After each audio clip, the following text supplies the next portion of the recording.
விஜய் அவர்கள் படிக்கிற பிள்ளைகளை ஊக்கப்படுத்தக்கூடிய வகையில் உதவித்தொகையை வழங்குகிறார். அது வரவேற்புக்குரியது.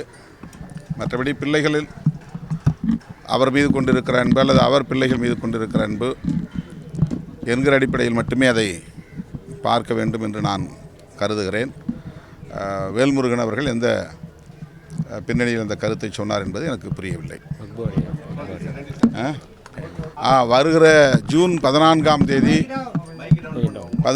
தேதி வக்ஃப் திருத்த சட்டத்தை எதிர்த்து மதச்சார்பின்மை காப்போம் பேரணியை திருச்சிராப்பள்ளியிலே நடத்துகிறோம். வக்ஃப் திருத்த சட்டம் என்பது முஸ்லீம்களுக்கு எதிரானதல்ல, அரசமைப்பு சட்டத்திற்கு எதிரான தாக்குதல்.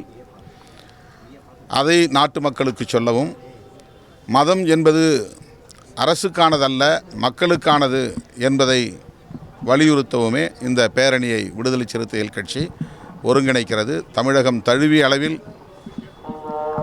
இந்த பேரணியில் சிறுத்தைகள் பங்கேற்கிறார்கள். அத்துடன் ஜனநாயக சக்திகளும் இதில் பங்கேற்க வேண்டும் என்று அழைப்பு விடுக்கிறேன்.